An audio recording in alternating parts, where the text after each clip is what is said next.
बोलिए प्रेम से श्री सद्गुरु महाराज की जय। श्री सद्गुरु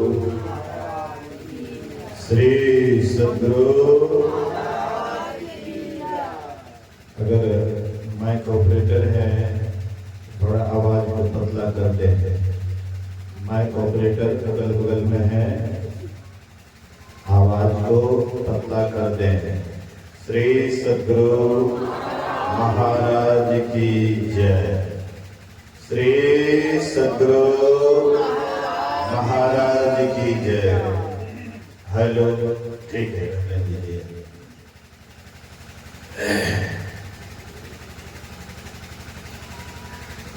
अखंड मंडलाकारं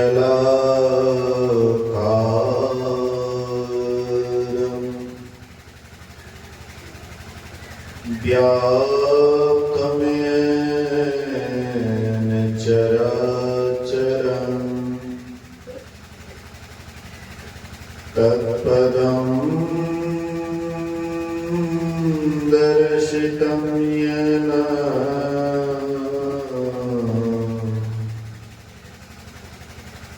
तस्मै श्री गुरुवे नमः। धन्य धन्य सद्गुरु सुखद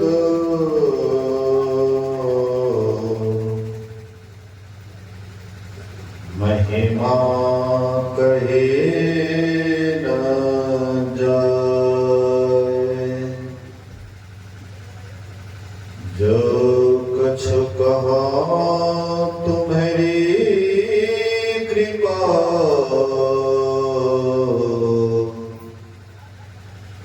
मौते कछो न वसाए। सर्वत्र सर्वदा वर्तमान सद्गुरु महाराज जी के पावन चरणों में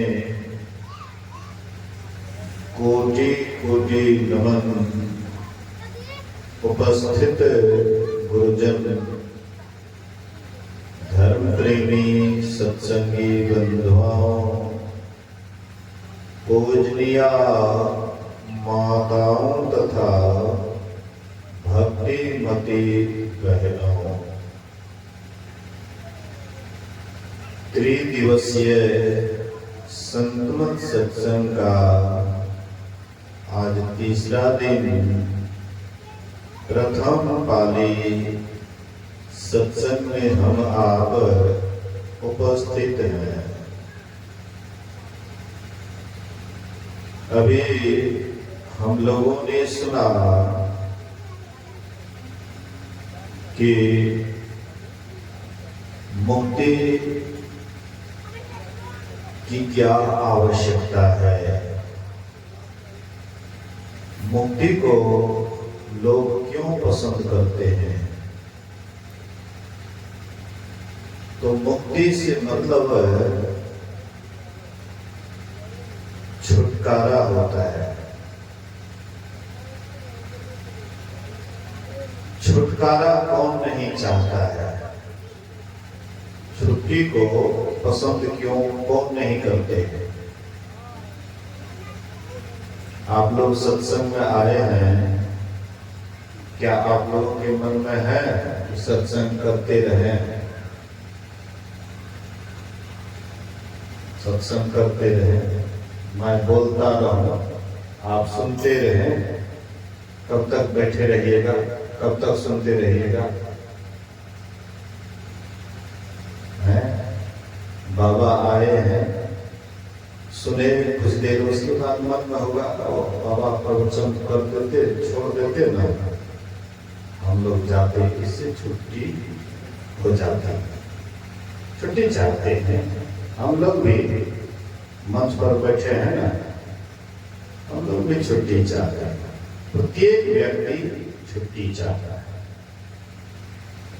तो छुट्टी तो सब आदमी पसंद करते हैं, छुट्टी किसको पसंद नहीं है।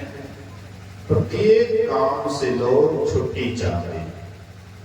काम करते क्यों हैं? छुट्टी जब चाहते हैं तो करते क्यों हैं? मान लीजिए घर गृहस्थी करते हैं या दुकानदारी करते हैं या और कोई बिजनेस करते हैं या कोई नौकरी करते हैं। जब आपको छुट्टी ही चाहिए तो फिर गृहस्थी क्यों करते हैं, दुकानदारी क्यों करते हैं, अन्य काम क्यों करते हैं? तो आप कहिएगा बाबा, अगर हम घर गृहस्थी नहीं करेंगे, अगर हम खेती नहीं करेंगे, भूखों मरेंगे, दुकानदारी नहीं करेंगे, नौकरी नहीं करेंगे, व्यापार नहीं करेंगे, बिजनेस नहीं करेंगे तो पेट नहीं चलेगा। इसीलिए मजबूरी है करना, इसीलिए हम आप करते हैं। संत महापुरुष देखे संसार में ये जितनी भी छुट्टियां हैं तत्काल की छुट्टी है। कुछ देर के लिए, कुछ दिनों के लिए, कुछ महीनों सालों के लिए छुट्टी है। जैसे आप खेती करते हैं, खेती का ताल आता है तो क्या करते हैं, सोचते हैं जल्दी जल्दी खेती का काम निपट लेंगे तो छुट्टी हो जाएगी। गेहूं बो किए, पूरा मेहनत किए गेहूं बो करने में, फिर जब गेहूं पक जाएगा फिर आपके मन में होगा जल्दी जल्दी गेहूं काट करके घर में रख लेंगे तो छुट्टी हो जाएगी। लेकिन फिर आपको आगे और भी फसल करना है, धान का फसल हो या और फसल हो, कोई न कोई फसल करेंगे, फिर उसको काटेंगे, फिर बोएंगे, फिर काटेंगे। इस तरह से ये सब जितनी भी छुट्टियां हैं इस सदा की छुट्टी नहीं है। नहीं, नौकरी करते हैं लेकिन नौकरी से छुट्टी, जाते हैं दफ्तर, फिर समय होता है तो वहां से छुट्टी हो जाती है, फिर कल जाना पड़ता है। प्रत्येक काम जो भी करते हैं सबसे छुट्टी चाहते हैं लेकिन छुट्टी होती नहीं है। महापुरुषों ने इसको ढूंढा कि मन जब छुट्टी चाहता है तो इसका मतलब है कि कोई ऐसी भी छुट्टी है कि सदा की छुट्टी हो जाए। कभी आप कोई बंधन में ही नहीं रहे, कोई आपको परेशानी ही ना हो, सभी टेंशनों से मुक्त हो जाए, सभी जितनी भी परेशानी है, विकार है, सबसे छुट्टी हो जाए, मुक्त हो जाए। तो महापुरुषों ने शोध किया, जैसे वैज्ञानिक शोध करता है। वैज्ञानिक शोध करते हैं और शोध करके आविष्कार करते हैं, नए नए चीज का आविष्कार करते हैं। पहले रेलगाड़ी नहीं थी, रेलगाड़ी का आविष्कार हुआ। बिजली नहीं थी, बिजली का आविष्कार हुआ। मतलब विज्ञान शोध में लगा हुआ है, नए नए आविष्कार में लगा हुआ है। बोलिए श्री सद्गुरु। ध्यान से सुनिए, इधर उधर ध्यान मत जाने दीजिए। मैं कुछ कहना चाह रहा हूं, मैं कोई उदाहरण दे रहा हूं, कुछ आपको समझाना चाह रहा हूं। मैं कोई बड़ा विद्वान नहीं हूं, बहुत बड़ा लेक्चर देने के लिए नहीं आया हूं। मैं आपके हृदय में कोई बात बैठाना चाहता हूं ताकि आपका हृदय वह बात को इस तरह से ग्रहण कर ले, वह आपके दिमाग में, दिल दिमाग में बराबर बैठे रहे कि भाई बात तो सही है। इसलिए ध्यान से सुनिए, ध्यान की बड़ी आवश्यकता है। तो मैं कह रहा था कि जिस तरह से विज्ञान आविष्कार करता है, नया नया चीज बनाता है, लेकिन विज्ञान के द्वारा जो भी चीज बनता है वह बिगड़ता है। जो भी चीज बनता है बिगड़ता है।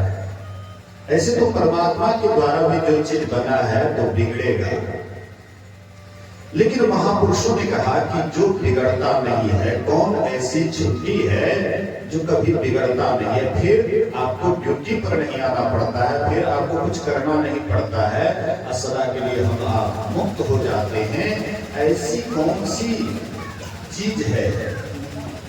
महापुरुषों ने कहा इसके लिए मुक्ति, मोक्ष, छुट्टी, असली छुट्टी शरीर संसार से मुक्त हो जाना। शरीर में रहिएगा, संसार में आना पड़ेगा, संसार में आइएगा तो कुछ भी बन करके आइए, दो ही शरीर में खास करके आइएगा, चाहे स्त्री पुरुष में आइए या पुरुष शरीर में आइए, चाहे मनुष्य में आइए, चाहे आर्य और जीव जंतु में आइए, लेकिन कोई शरीर में आइएगा, स्त्री या पुरुष बन करके आइएगा, और जब तक ये शरीर आपका लगा रहेगा, शरीर में आप लगे रहेंगे, तब तक आप कितना हो प्रयास कीजिएगा, दुख से कभी छुट्टी नहीं होगी। आप दुख से छुट्टी चाहते हैं, आप दुख से सदा की छुट्टी चाहते हैं, तो शरीर संसार से ही आपको ऊपर उठना पड़ेगा, शरीर संसार से ऊपर उठना पड़ेगा। आप कहिएगा कि बाबा एक दिन तो शरीर संसार छोड़ जाएगा, एक दिन तो शरीर संसार छोड़ जाएगा, तो फिर और छुट्टी की क्या आवश्यकता है? संतों ने कहा कि एक दिन जब आपकी मृत्यु होती है, उससे शरीर से छुट्टी होती है, लेकिन असल में शरीर से ठीक से छूट नहीं पाते, संसार से ठीक छूट नहीं पाते। छुट्टी तो होती है लेकिन नकली छुट्टी होती है। जैसे घर गृहस्थी करते हैं तो दोबारा फिर वह काम करना पड़ता है। गेहूं बो किए हैं, फिर बाद में गेहूं बो कीजिएगा कि नहीं कीजिएगा, धान बो कीजिएगा, धान हो जाएगा तो फिर धान काटिएगा कि नहीं काटिएगा, और इस तरह से तो आपको लगातार करना ही पड़ेगा, मजबूरी है, नहीं कीजिएगा तो भूखों मरिएगा। इसी तरह से संत महापुरुष कहते हैं कि साधारण जो तुम्हारी मृत्यु होती है, जब तुम्हारा शरीर छूटता है तो केवल स्थूल शरीर छूटता है। यह 5 तत्व का जो पुतला है, ये पुतला को तुम छोड़ते हो, लेकिन आसक्ति इसमें तुम्हारी लगी रहती है, शरीर से आसक्ति लगी रहती है। अभी आसक्ति है कि नहीं है? शरीर से नहीं आसक्ति, इस शरीर से आसक्ति है कि नहीं? थोड़ा सा भी तकलीफ होता है आपको, कितना दुख होता है, जबकि आत्मा को कोई दुख नहीं होता, आत्मा को कोई सुख नहीं होता है, लेकिन आप इस शरीर में हैं तब ना दुख होता है? ठंड लग जाता है, कितनी परेशानी होती है, माथा दर्द होता है, कितनी परेशानी होती है। जिनसे जिनको लगाव होता है और उनसे जब उसका विछड़न होता है तो उसको बड़ा दिक्कत होता है, बड़ा तकलीफ होती है, न होता है?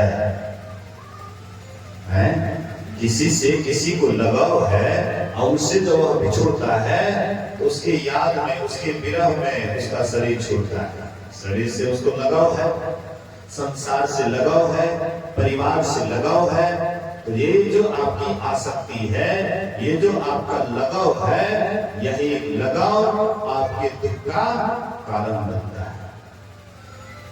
आप कहिएगा कि बाबा क्या शरीर से लगाव छोड़ दें, परिवार से लगाव छोड़ दें?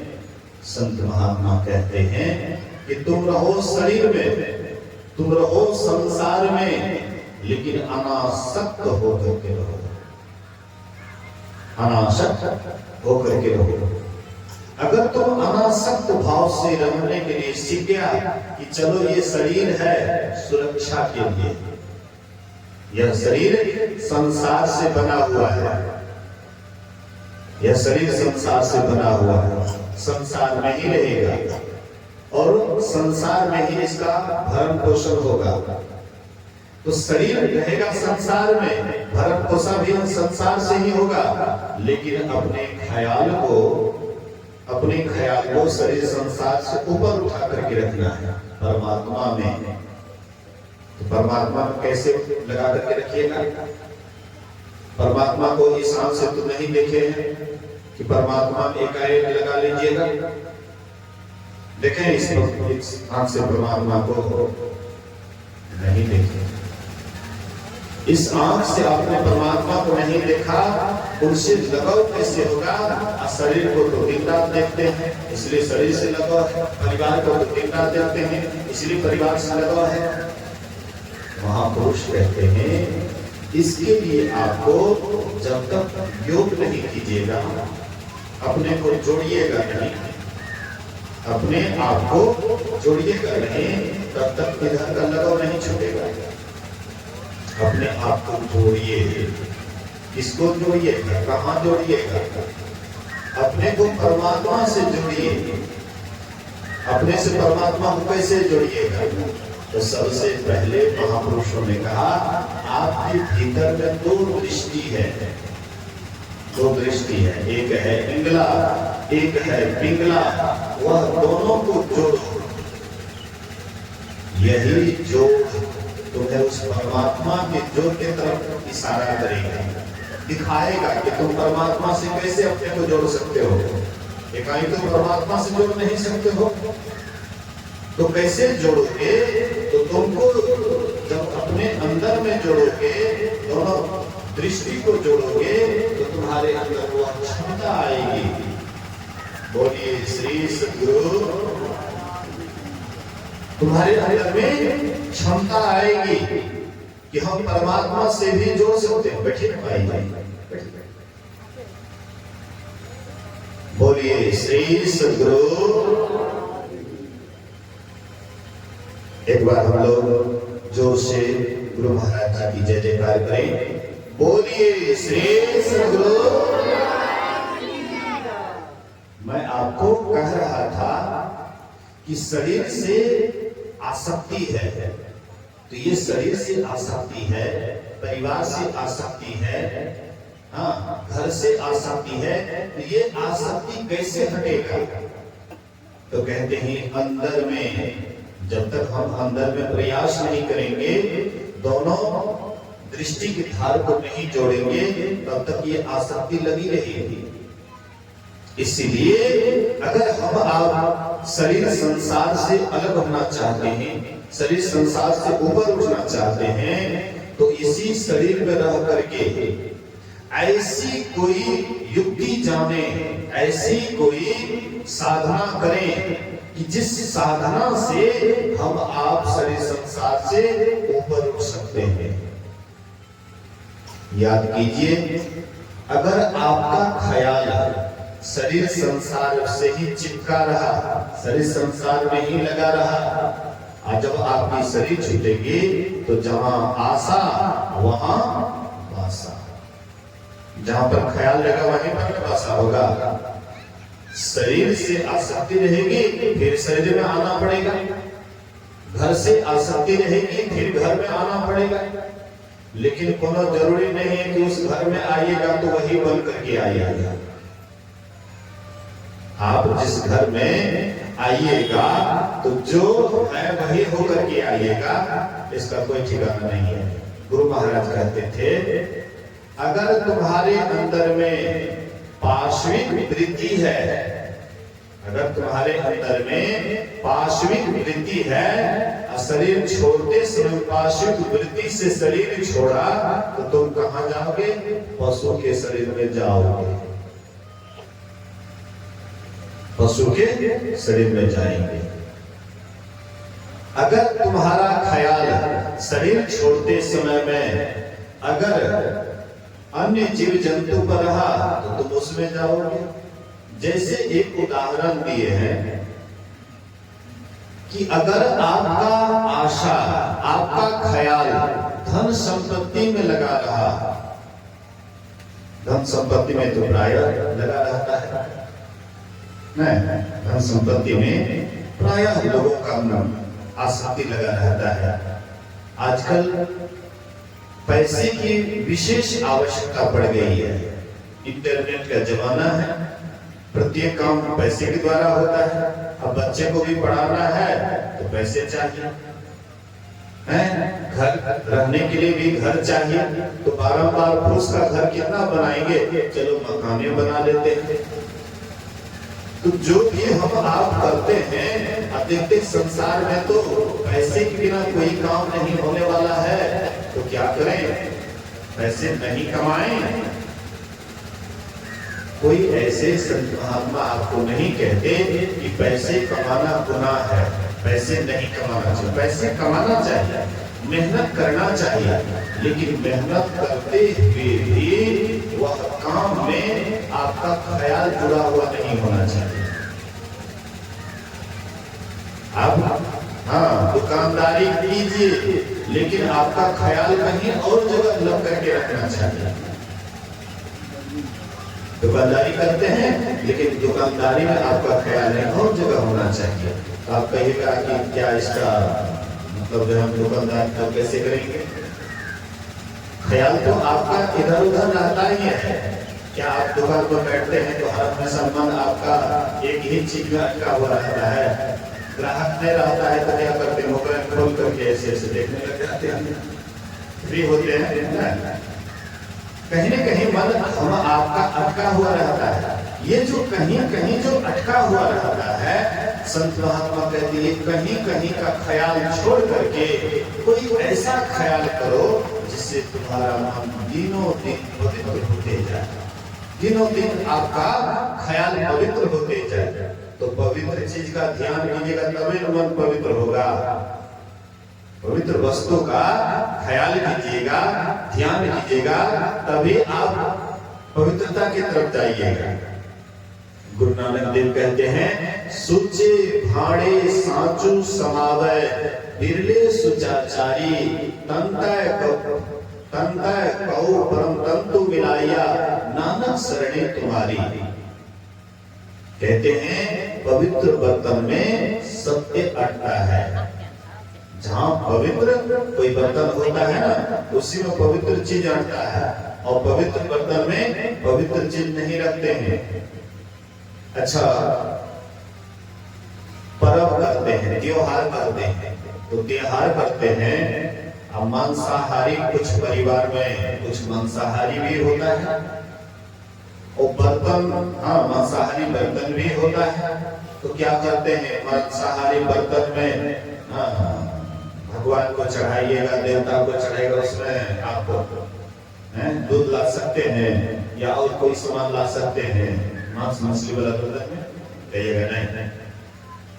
पावन पर्व करते हैं, त्योहार करते हैं, पवित्र से करना है। मतलब जैसे आप पवित्र बर्तन में पवित्र चीज ही रखते हैं, ऐसे ही पवित्र मन में परमात्मा रहता है। और परमात्मा कहाँ रहते हैं, पवित्र चीज में। लोग पहले शौचालय नहीं था, शौचालय नहीं था तो लोग बाहर भीतर जाते थे। अब पहले भूत भी बहुत लोगों को लगता था, बोलिए श्री सद्गुरु। न पहले भूत भी लोगों को बहुत लगता था, अब भूत नहीं लगता है। इसका कारण जानते हैं, शौचालय जाते थे गंदगी वाला जगह पर, शरीर भी उसका साफ सुथरा नहीं रह पाता था। अभी भी जो सत्संग से नहीं जुड़े हैं उनको पवित्रता और पवित्रता का कोई पता नहीं है। शौचालय जाते हैं, उसी हाथ से सबको छू देते हैं, गैलन है तो बायां हाथ से जिससे पन छुआ लिए, पानी डालने लगे तो उसी से डालते हैं। पवित्र और पवित्र का ख्याल लेकिन कुछ ज्यादा है, पहले से कुछ ज्यादा है, इसलिए भूत धीरे धीरे भाग रहा है। पवित्रता आती है, अब भूत भाग रहा है। ऐसे ही जैसे आपके अंदर पवित्रता आती है तो भूत भाग जाता है।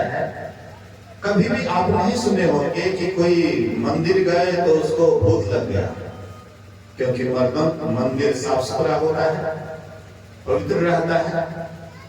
आपके मन में पवित्रता आती है मंदिर में जाने पर, लेकिन वही गंदा वाला जगह पर जाते हैं तो आपका मन, आपका शरीर गंदा हो जाता है, इसलिए भूत प्रेत भी लग जाता है। महापुरुष कहते हैं इसी तरह से ये शरीर को जितना तुम साफ सुथरा रखोगे, जितना सफाई रखोगे, उतना परमात्मा तुम्हारे अंदर में ठहरेंगे, रहेंगे, निवास करेंगे। हालांकि मंदिर में परमात्मा नहीं है, या परमात्मा सब जगह है, कोई जगह खाली नहीं है, सब जगह परमात्मा है। ये परमात्मा का बनाया हुआ असली मंदिर है जिसमें हम आप रह रहे हैं। वह मंदिर को किसने बनाया है? बाहरी मंदिर कोई मिस्त्री बनाए, कोई बनाने वाले हैं और कोई बनवाने वाले हैं, कोई बनाते हैं, कोई बनवाते हैं। इसी तरह से ये शरीर को किसने बनाया है? परमात्मा ने। जो बनाता है मंदिर, जो बनवाता है मंदिर, उसको बड़ा उनसे लगाव होता है, बहुत आसक्ति होती है। तो परमात्मा भी ये शरीर को बनाए, बड़ा मेहनत किए, यह शरीर बन करके तैयार हुआ। तो परमात्मा को उस मंदिर से बढ़कर के इस मंदिर से ज्यादा स्नेह है। बाहर में जो मंदिर है जिसमें हम आप जाते हैं, उस मंदिर से परमात्मा को उतना लगाव नहीं है जितना इस मंदिर से है, क्योंकि परमात्मा खुद ये शरीर को, शरीर रूपी मंदिर को बनाए, इससे उनको बड़ी आसक्ति है। इसीलिए उस परमात्मा को, उस ईश्वर को पाने के लिए, खोजने के लिए बाहर नहीं, अपने अंदर चाहिए। तो इसके लिए शरीर को पवित्र करना पड़ेगा, शरीर को साफ सुथरा करना पड़ेगा, मन से भी पवित्र बनना पड़ेगा। जब तक शरीर पवित्र नहीं होगा, मन पवित्र नहीं होगा, तब तक महापुरुष का ध्यान भी नहीं हो सकता है, परमात्मा का सुमरन भी नहीं हो सकता है। इसलिए संसार में रहते हैं, शरीर में रहते हैं, सब काम कीजिए लेकिन आसक्ति रहित होकर के कीजिए। गुरु महाराज कहते हैं, अनासक्त जग में रहो भाई, दमन करो इंद्रिय दुखदाई। कहते हैं अनासक्त रहो, आसक्ति रहित रहो, अनासक्त जग में रहो भाई, संसार में रहो लेकिन अनासक्त होकर के रहो। दमन करो इंद्रिय दुखदाई। ये जो इंद्रियां हैं जो तुम्हें दिन रात दुखी कर रहा है, इसको दमन करो। दमन का मतलब हम आप इंद्रियों में जाते हैं तो इंद्रियों का सुख मिलता है, वहां से हट जाएंगे तो वहां से हटेंगे तो कोई नहीं कोई इसको रास्ता देना पड़ेगा, रास्ता देना पड़ेगा। इंद्रियां विषयों की तरफ जाती हैं, इसका रुख बदल दीजिए तो निर्विषय की तरफ जाएगी, परमात्मा की तरफ जाएगी, ईश्वर की तरफ जाएगी। और रुख नहीं दीजिएगा तो ये इंद्रियां विषय में ही अटकी हुई रहेगी, जिसका कारण जब आप विषयों में आसक्ति रहेगी, आपका शरीर छूटेगा तो फिर आप संसार में आइएगा।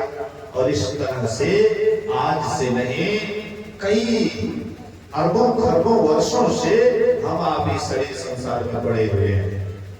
मुश्किल में अद्भुत घुसा, जब से यह संसार बना है तब ही से घुसा। ये जो घुसा है, जीवात्मा रूपी मूसा, जब से ये संसार बना है, शरीर संसार, तभी से इस शरीर संसार में पड़ा हुआ है।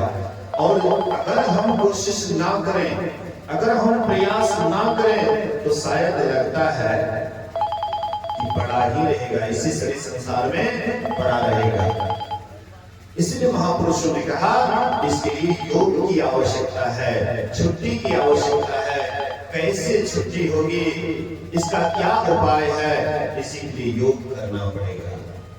योगिनम कथम ज्ञानम मोक्षदम भवति भो, योग अभिज्ञानहीनस्तु न क्षमो मोक्ष कर्मणि। तस्माद् ज्ञानम च योगम च मुमुक्षो दृढ़मभ्यसेत्। कहते योगहीन ज्ञान और ज्ञानहीन योग भला मोक्ष कार्य में समर्थ कैसे हो सकता है? मतलब इसके लिए योग की भी आवश्यकता है और ज्ञान की भी आवश्यकता है। ज्ञान कौन सा? कौन सा ज्ञान? ऐसे तो ज्ञान संसार में बहुत तरह के हैं, और लोग इसी ज्ञान में अटक करके रह जाते हैं। संसार में बहुत प्रकार का ज्ञान है और कोई ऐसा नहीं सोचता है कि हम कम ज्ञानी हैं। सभी सोचते हैं कि हम तो बहुत बड़ा ज्ञानी हैं।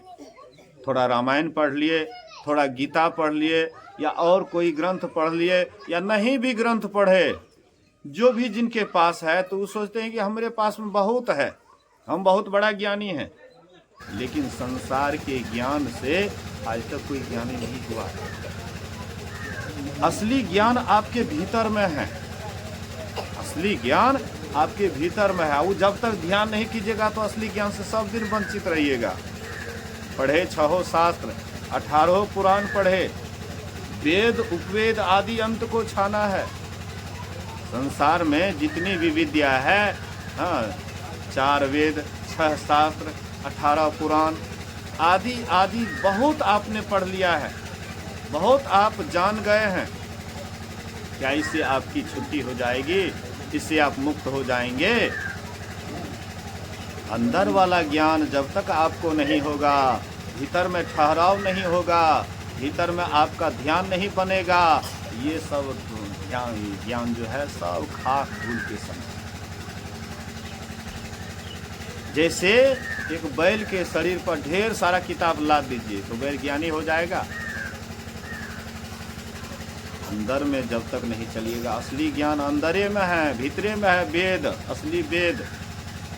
असली उपनिषद, लेकिन भीतर तो हम लोग जाना नहीं चाहते। बाहर हम खूब दौड़ते हैं, बाहर ज्ञान हम खूब अर्जन कर लेते हैं। कहते हम ये पंथी हैं, हम वो पंथी हैं, हम ये जानते हैं, हम वो जानते हैं, हम कोनो कम हैं, हम किसी से कम हैं। ऐसे में ही संसार जा रहा है, ऐसे में संसार जा रहा है। एक आदमी, एक नाविक नाव चलाता था बराबर नदी में, इस पार से उस पार। बोलिए श्री सद्गुरु। एक नाविक नाव चलाता था इस पार से उस पार। एक विद्वान व्यक्ति नाव पर बैठ गया। पंडित कहिए, विद्वान कहिए, जो कहिए, हाँ, बहुत सारे शास्त्र का ज्ञाता, बहुत बड़े विद्वान बैठ गए नाव पर। नाव जब चलने लगा, कुछ आगे बढ़े, तो वह विद्वान पूछता है, ए मल्ला भाई, अरे कुछ तुम पढ़े लिखे हो? कहते हैं, नहीं पंडित जी, हम पढ़े लिखे नहीं हैं, अनपढ़ हैं, गवार हैं, कुछ भी पढ़े लिखे नहीं हैं। बोले कि अरे तुम्हारा 4 आना जीवन तो चला गया। हाँ, 4 आना जीवन बेकार हो गया। कुछ और आगे बढ़े, उसके बाद पूछते हैं, क्या तुम वनस्पति विद्या जानते हो? हाँ, वन के तरफ जो, हाँ, हिरन वगैरह, जानवर वगैरह देखे, हाँ, वन के तरफ उसका ख्याल गया। कहते वनस्पति विद्या जानते हो? बोले कि नहीं, मैंने कहा ना कि मैं कुछ नहीं जानता हूँ, अड़पड़ हूँ, गवार हूँ, खाली नाव को इस पार से उस पार करने के लिए जानता हूँ। बोले कि जाओ, तुम्हारा 8 आना जीवन बेकार हो गया। और फिर थोड़ा आगे बढ़े, थोड़ा अंधेरा छाने लगा, आकाश की तरफ उसका ख्याल गया। कहते हैं कि क्या नक्षत्र विद्या तुम जानते हो? बोले कि काहे माथा हमारा खा रहे हैं, मैंने कहा ना कि कुछ नहीं जानता हूँ, केवल नाव को इस पार से उस पार करने के लिए जानता हूँ। कहते जाओ, तुम्हारा 12 आना जीवन बेकार हो गया। अब तब तक मैं नाव किसी चट्टान से टकरा गया। हाँ, तख्ता ढीला पड़ गया, अब उसमें पानी बढ़ने लगा। बोले कि बाबू साहब, आप तैरने की विद्या जानते हैं? तैरने की विद्या जानते हैं? बोले कि नहीं, तैरने की विद्या तो नहीं जानते। बोले कि मेरा 12 आना जीवन बेकार गया, 4 आना भी बचा हुआ है ना? बोले कि हाँ। बोले कि आपका 16 आना जीवन बेकार, मैं अब आराम से, हाँ, तैर करके उस पार जा रहा हूँ, अब आप इसी में डूब करके मरिए। ये पूरा संसार ऐसे ही मर रहा है। पूरा संसार ज्ञान के घमंड में चूर है। कोई भी नहीं कहता है कि हम कम हैं। कोई भी संसार में कहने वाला नहीं है कि हम कम हैं। यही सबसे अज्ञानता है कि हम हैं, हम जानते हैं, हम बहुत कुछ जानते हैं। यही सबसे बड़ा मूर्खता है, अज्ञानता है। लेकिन हम इसको स्वीकार नहीं करते। स्वीकार करने में अहंकार पर चोट लगता है कि हम अज्ञानी, अपने को हम अज्ञानी कहें तो क्या ये अहंकार पर चोट पड़ेगा ना? सीधा अहंकार पर चोट पड़ता है। इसलिए अज्ञानी हम सब अज्ञानी। आप लोग ऐसा नहीं सोचिएगा कि हम प्रवचन कर रहे हैं तो हम ज्ञानी हो गए। बोलिए श्री सद्गुरु। ऐसा नहीं सोचिएगा, हम सब हैं अज्ञानी, लेकिन ज्ञान का बड़ा जबरदस्त घमंड है। हम तो बहुत बड़े ज्ञानी हैं, हम इतना बढ़िया बोलना जानते हैं, हम इतना बढ़िया समझाना जानते हैं, हम बहुत बड़ा ज्ञानी हैं। लेकिन ये सब तोता रटंत वाला, जितने भी हैं तोता रटंत वाला ज्ञान है। हाँ, ये ज्ञान अगर आप कहिएगा कि ये ज्ञान की क्या आवश्यकता है जब भीतरे में ज्ञान है, तो यही ज्ञान आपको प्रेरित करता है असली ज्ञान की तरफ। ये असली ज्ञान है नहीं। जैसे नक्शा होता है ना, नक्शा आप देखते हैं और नक्शा में लिखा हुआ है कि पानी बारिश होगी, हाँ बारिश होगी, तो उसमें लिखा हुआ है, उसको निचोड़िए तो कितना बूंद पानी निकलेगा। नक्शा को निचोड़ने पर, या नक्शा पर आपके खेत का सारा कुछ नक्शा है, लेकिन उससे कितना उपजा लीजिएगा? नक्शा से कुछ होगा। जब तक अपना खेत पर नहीं जाइएगा, हैं, उसका चारों तरफ से, हाँ, अपने खेत को नहीं अपनाइएगा, उसमें फसल नहीं कीजिएगा, मेहनत नहीं कीजिएगा, तो कुछ भी नहीं होगा। इसी तरह से ये जितने भी वेद, पुराण, उपनिषद आदि आदि हैं, ये सब एक नक्शा है।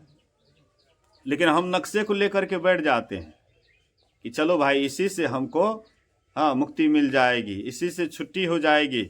महापुरुष कहते नहीं, अंदर चलो, भीतर चलोगे तो तब तुमको पता लगेगा कि हम कौन हैं और हमारे अंदर कौन कौन है, हम क्या हैं, ईश्वर क्या है। जब तक अंदर नहीं चलिएगा तो पता लगेगा। अभी हम लोग शरीर संसार को देखते हैं, शरीर संसार का ज्ञान होता है। अंदर चलिएगा तब पता लगेगा कि हमारे भीतर में कौन कौन बैठा हुआ है, हमारे भीतर में क्या क्या बैठा हुआ है। जहां पर परमात्मा को बैठना चाहिए वहां पर कौन बैठा हुआ है? काम, क्रोध, लोभ, मोह, ईर्ष्या, द्वेष, पाखंड। जहां पर ईश्वर का मंदिर होना चाहिए, मंदिर ईश्वर के, हाँ, मंदिर में कौन रहता है? परमात्मा, भगवान। जिसका भी आप जिस देवी देवता को मानते हैं उसकी प्रतिमा रहती है। तो जैसे मंदिर में भगवान रहते हैं, ऐसे ही आपके जो परमात्मा द्वारा बनाया गया मंदिर है, उसमें कौन बैठा हुआ है? परमात्मा को जगह नहीं है, परमात्मा खाली होगा तभी रहे। बोलिए श्री सद्गुरु। मंदिर पहले से ही, हाँ, भरा हुआ है, तो परमात्मा को जगह मिलेगा तभी न बैठेंगे। शरीर भी मंदिर में परमात्मा को जगह नहीं। वहां पर है काम, क्रोध, लोभ, मोह, ईर्ष्या, द्वेष, पाखंड आदि आदि जो बैठा हुआ है, परमात्मा को जगह नहीं मिलता है। कैसे बैठेंगे? परमात्मा को बैठाने के लिए महापुरुष कहते हैं कि ये सबको निकालना पड़ेगा। कैसे निकलेगा? तो अंदर झांकिएगा तबे न, भीतर झांकिएगा तबे न, अंदर प्रवेश कीजिएगा तबे न।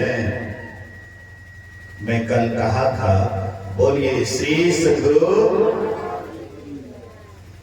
मैं कल कहा था कि हम लोग अंदर तो चलते हैं, रोज रोज चलते हैं। रात में भी सोए थे तो अंदर चले थे, बाहर थोड़े गए थे। सोने पर कहाँ जाते हैं? अंदर चलते हैं, शरीर के भीतरे चलते हैं ना, शरीर के भीतरे चलते हैं। लेकिन भीतर जो जाते हैं, लेकिन बेहोश में रहते हैं। बोलिए श्री सद्गुरु। भीतर जो जाते हैं, थोड़ा सा वॉल्यूम बढ़ा दीजिए, कुछ ज्यादा घट गया। बोलिए श्री सद्गुरु। तो भीतर जो जाते हैं सीटी नहीं दे, इतना बढ़ाइए कि सीटी नहीं दे। बोलिए श्री सद्गुरु। भीतर जो जाते हैं तो होश में नहीं जाते हैं, बेहोश में जाते हैं। अभी कौन सड़ी छोड़े माता जी है, दयानंद बाबू के परिवार, माता जी शरीर छोड़ी। तो माता जी शरीर छोड़ी तो माता जी जिस ख्याल से शरीर छोड़ी, ऐसे तो लोग बहुत आदमी सोचते हैं कि चलो सत्संग करा देंगे तो उसकी मुक्ति हो जाएगी। बहुत आदमी सोचते हैं कि मैं, लेकिन आप जैसे नींद में जाते हैं, बेहोश रहते हैं नींद में, तो नींद में आप जब बेहोश रहते हैं तो उस समय में आपको कोई ख्याल नहीं रहता है कि कौन आया कौन गया, क्या है कौन है नहीं है, कुछ आपको पता नहीं रहता, बेहोश रहते हैं। तो मृत्यु भी एक बेहोशी है। जैसे आप रात में सोते हैं बेहोश हो जाते हैं, वैसे मृत्यु भी बेहोशी है। तो नींद में हम जाते हैं, रात में हम सोते हैं, नींद में जाते हैं तो बेहोश होकर के जाते हैं, होश नहीं रहता है। शरीर में तो जाते हैं लेकिन बेहोश होकर के जाते हैं। महापुरुष कहते हैं अगर तुम होश में जाओ, शरीर के अंदर होश में प्रवेश करो तो तब तुम अपने शरीर के अंदर में कौन कौन बैठा हुआ है सबको देख लोगे। कोई कमरा है, रूम है, तो रूम जब बहुत दिन से ताला लगा हुआ रहता है तो उसमें कौन कौन निवास करने लग जाते हैं?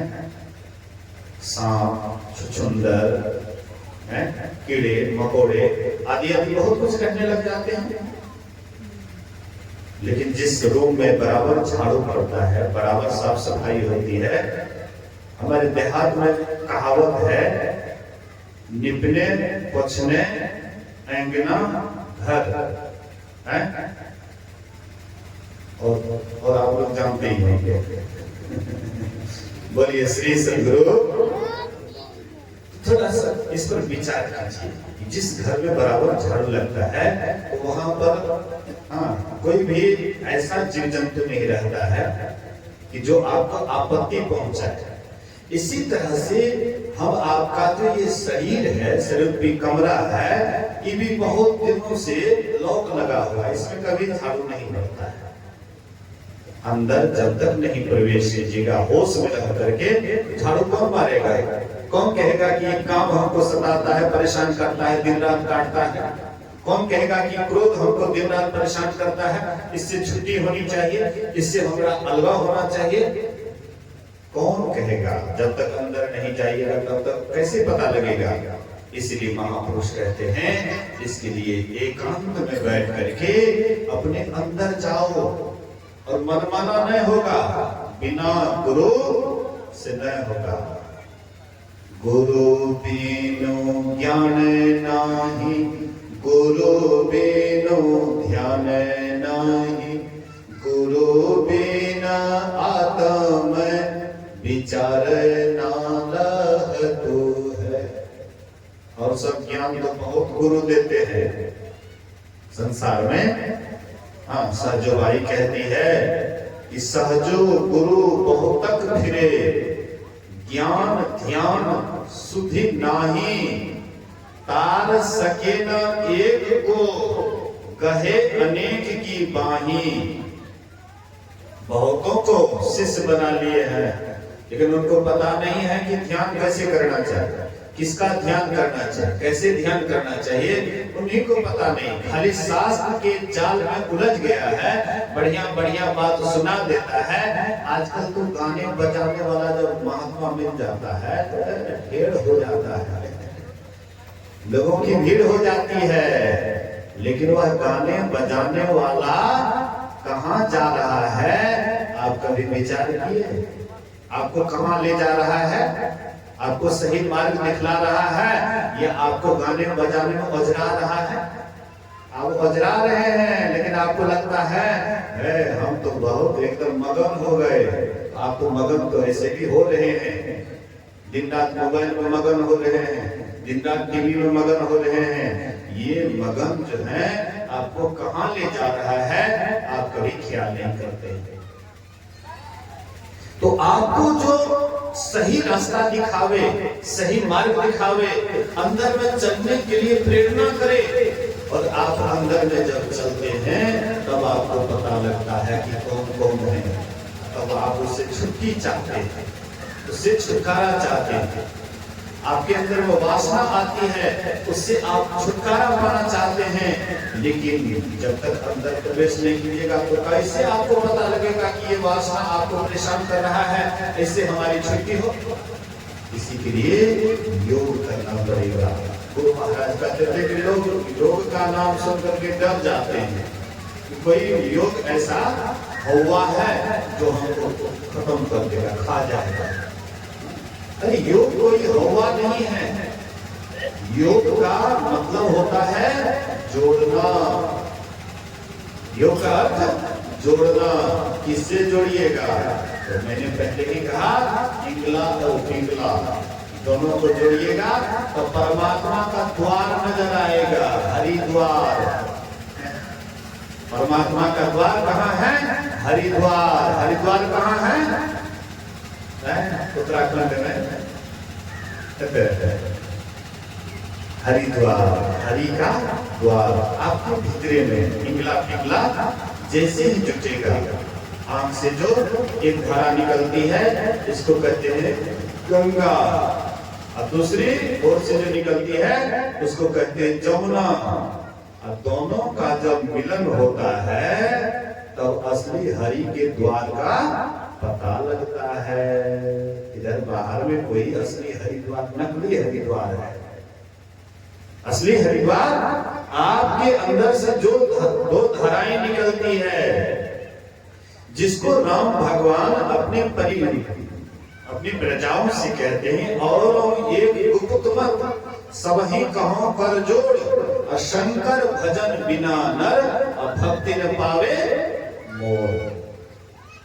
मैं सबको एक गुप्त विचार कह रहा हूं। लोग इसका साधारण अर्थ लगाते हैं कि जब तक शंकर की भक्ति नहीं करोगे, राम जी की भक्ति को तुम प्राप्त नहीं कर सकते हो। इसलिए शंकर को भी भजो और राम को भी भजो।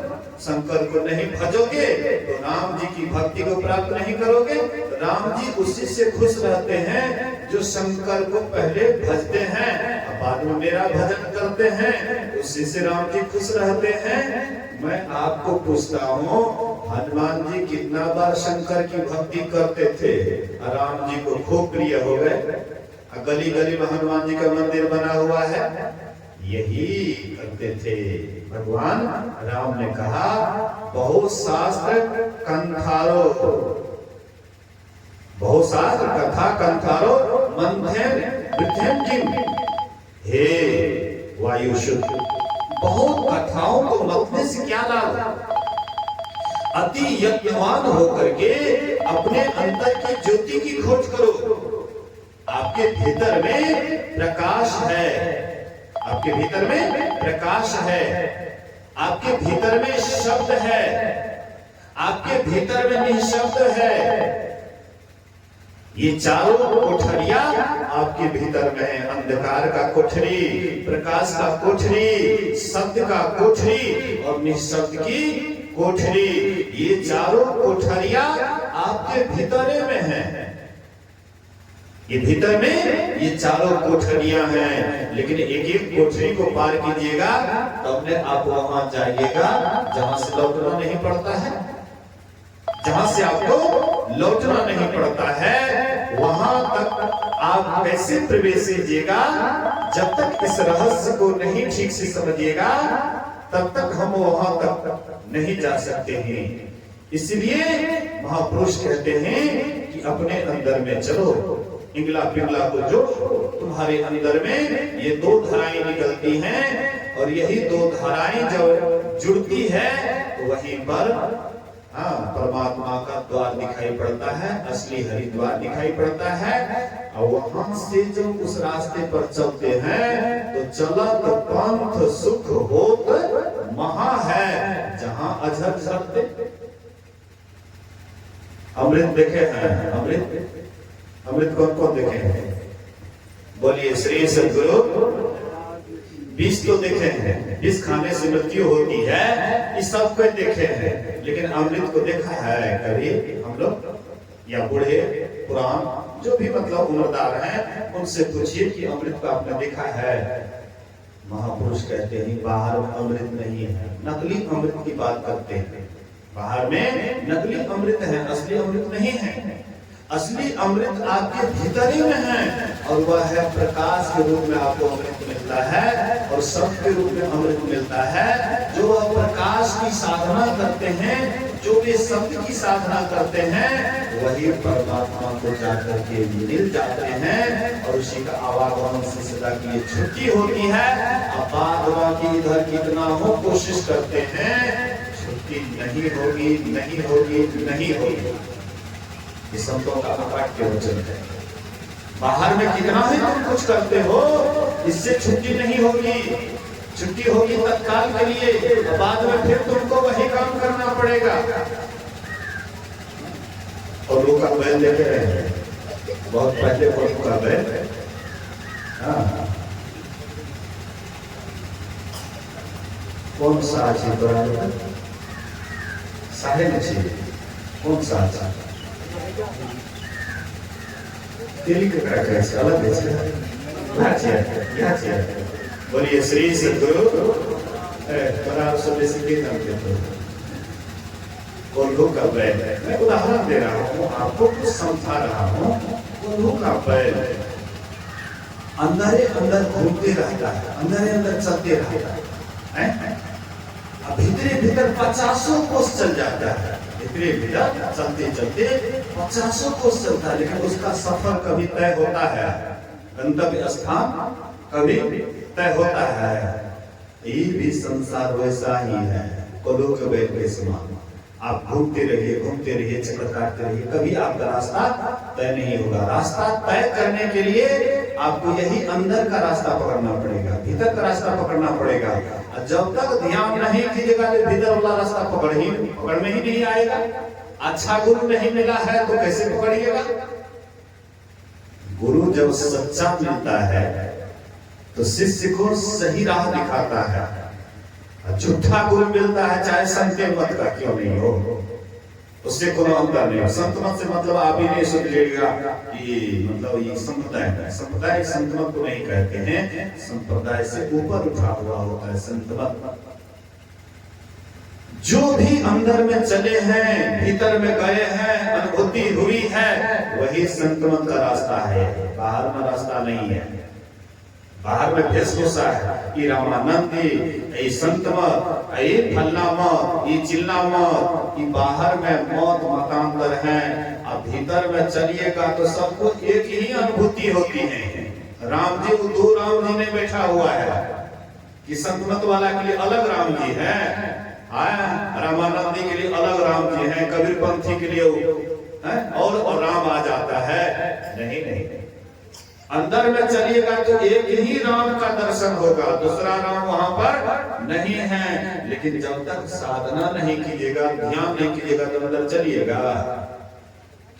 करो तो मैं साधना मन से, सफलता हाथ है तेरे। करो तुम साधना मन से, सफलता हाथ है तेरे। जब तक मन लगा के नहीं कीजिएगा ध्यान, मन लगा करके नहीं कीजिएगा सत्संग, मन लगा कर अगर नहीं कीजिएगा सिमरन ध्यान, तब तक आपका रास्ता तय नहीं होगा, आप मोक्ष को प्राप्त नहीं करिएगा, सदा के लिए छुट्टी आपकी नहीं होगी।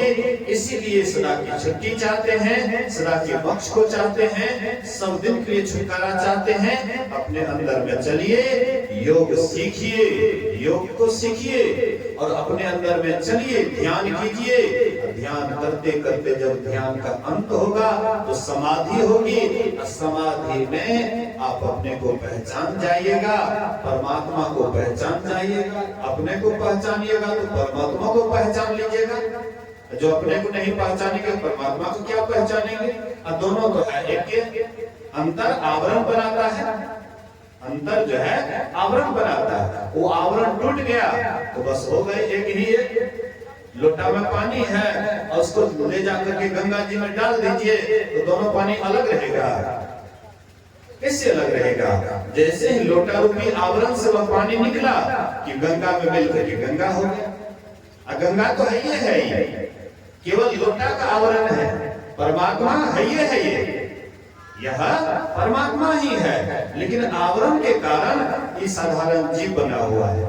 आवरण टूट जाए बस परमात्मा ही परमात्मा है, दूसरा कुछ है ही नहीं। वह ईश्वर परमात्मा को जानने के लिए सत्संग सुनिए और उसके बाद ध्यान कीजिए, अंदर में चलिए, ईश्वर परमात्मा दर्शन हो जाएगा, सदा की मुक्ति हो जाएगी। इनकी बातों को सुनिए, समझिए, अपने जीवन में उतारिए। 10:30 होने वाला है, आरती होगी, उसके बाद फिर अब्राहम कालीन सत्संग थोड़ा सवेरे से शुरू होगा ताकि लोगों को दूर दूर भी जाना है और भी कार्यक्रम है, तो इसकी जानकारी यहाँ के स्थानीय सत्संगी देंगे। बोलिए श्री सद्गुरु महाराज की।